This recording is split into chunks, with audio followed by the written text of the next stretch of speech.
So I'm Yujin Tang, and I'm doing some climate activism. And here I've got Torrey McMillan with me. She's the head of the Sustainability Fellowship at Hathaway Brown, and is also part of the Citizens Climate Lobby. And Torrey, I'll give you a chance to introduce yourself since you can do that better than I can. Great, thanks. Glad to be here. Thanks for taking the time to do this. So I live in Cleveland, Ohio, and have a background in ecology and have been teaching for over 25 years now, and love getting students involved with environmental activism and also just understanding how our planet works. Um, and my work in Citizens Climate Lobby emerged more recently as I started to feel like the long-term goals of teaching are not going to happen, like work fast enough to address the climate challenges that we have in front of us. So I wanted to get involved with something that was a little bit more immediate in addition to doing the teaching work that I do. Yeah. Okay. So you said you've been teaching for 25 years. Can you tell us a little bit about the Sustainability Fellowship at Hathaway Brown that you've been running, and how long you've been running that, and what that entails?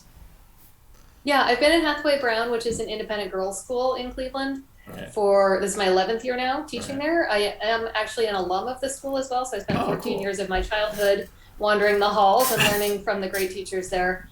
And my role in directing the fellowships in sustainability is really to help students. The fellowships are a co-curricular program that we have at the school. So we have our core curriculum, and then we have a lot of different fellowships, and mine is one of many of the different fellowships that we offer, that are designed to give students a space to apply their learning in direct ways to um, issues of the world and to start to integrate across disciplinary boundaries.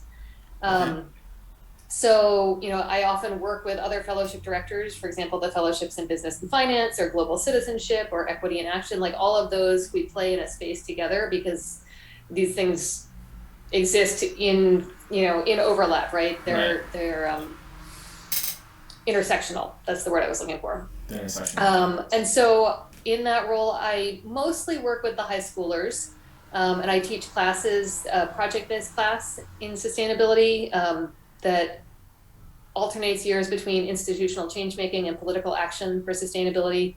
Students can pursue capstone experiences after they've gone through sort of a sequence of particular courses and experiences. They can do a capstone project in it.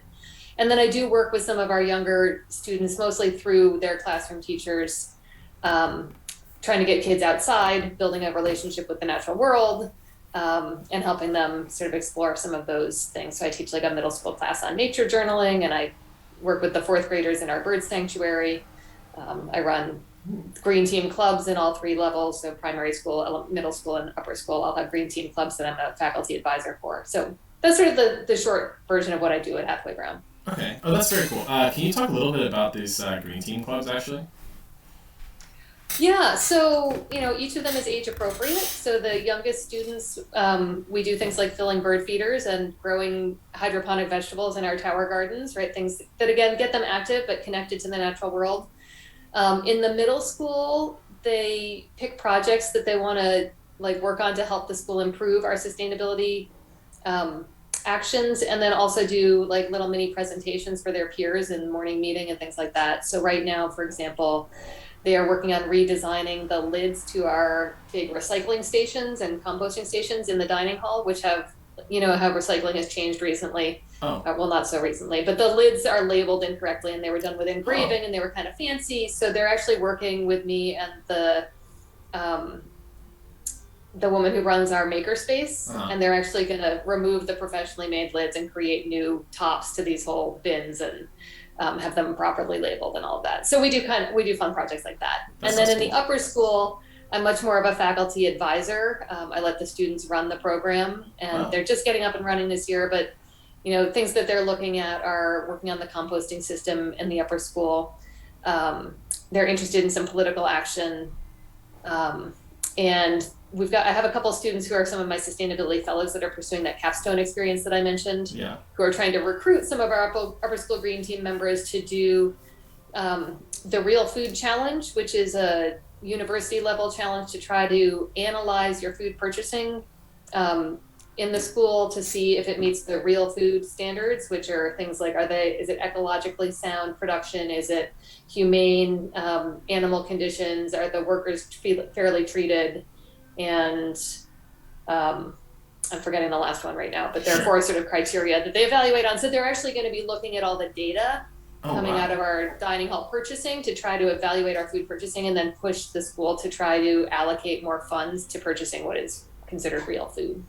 Wow. Okay. So those are some examples of the kinds of things we're working on with the green teams. Wow. Okay, that's super cool that you guys just like that you're helping like these students like basically contribute towards like the sustainability efforts of the school.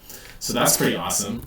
And I think these are also great ideas for people, individually also to kind of go after as well, like the recycling lid thing for themselves, or like the real food challenge, even like, for what I would eat. I think that would be cool to look at as well. So you also do work with the Citizens Climate Lobby. Can you tell us a little bit about what you do there, Torrey? Sure. So I'm the chapter leader for the Cleveland chapter. Citizens Climate Lobby has over 400 chapters across the country. Oh, wow. And, we coordinate with the national office who sets priorities. CCL is particularly focused on trying to get a price put on carbon at the federal level. They were particularly supportive of carbon fee and dividend, which would return the carbon tax to the American public in the form of a monthly dividend. Oh, okay. So we're committed to working across the aisle in a bipartisan way and always being respectful and optimistic. Here in Cleveland, what that has meant is consistent phone calls and pressure on both of our senators. And then in my particular district that my chapter sits in, our representative, Marcia Fudge, was actually appointed to the cabinet as housing secretary. Oh, cool. So we don't have a representative right now, but actually tonight at our chapter meeting, we're going to be meeting with the likely winner of the runoff election for her seat, like the special election. So she's coming to our meeting so that we can start to build a relationship with her. Oh, very cool. And try to get her to endorse carbon pricing and move things along when she gets there to DC, which hopefully will happen pretty soon after that November election. But we also do things like writing letters to the editor. We do grassroots engagement. We work with community leaders to try to get them to support carbon pricing and then share that with the communities that they're leading. So we do a lot of work sort of in 5 primary areas, right? Lobbying, direct lobbying, grassroots engagement, media, and then just developing our group members so that they're feeling confident and capable of talking about the issues. Wow. Okay, that's really cool that you guys are pushing for this like kind of carbon tax and carbon dividend thing, especially to be returned to the citizens. I think that I think the carbon tax would be really important, because I feel like right now basically the way that things are set up is we're just subsidizing oil and natural gas companies. So yeah, I think that's super important. Can you talk a little bit about what you think the future action, or like what you think is the most important thing to do towards the future in terms of fighting climate change, Torrey? Yeah, I think I was just writing about some of this for another person who was doing a little piece, and in my mind, it's like we got to bring the emissions down, and I think the carbon tax would be very effective at doing that quickly if we make the tax high enough. Okay. Yeah. But at the same time, we've got to figure out ways to support a just transition for people who are working in the industries that are going to be impacted by reducing, eliminating use of fossil fuels ultimately. Right. And then we've got to make sure that the people of the global majority are well supported, right? The people who traditionally have not been the ones creating the problem, but and don't have the means to sort of be resilient to the changes that are going to happen at this point. Like there's no stopping some of the changes, right? So I think we've got to globally figure out how we're going to sort of divvy up the pie so that the people who have the wealth, honestly, are supporting folks who are in much more desperate situations.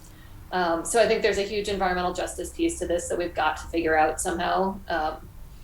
And ideally that would be happening as we do the reductions, but if we can't happen all at once, that's got to be the immediate next step, right? Right. One thing.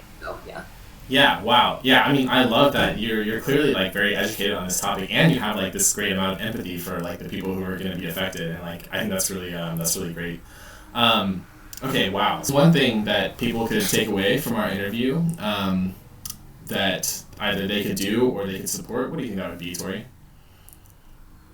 So that's a really interesting question. I have sat wondering that myself for a long time. Like I was not politically active for a really long time. Mhm. And I think I finally ended up in that space because I started to realize that all of the, like, as good as all the little actions I do in my own home are, they're not going to solve this problem.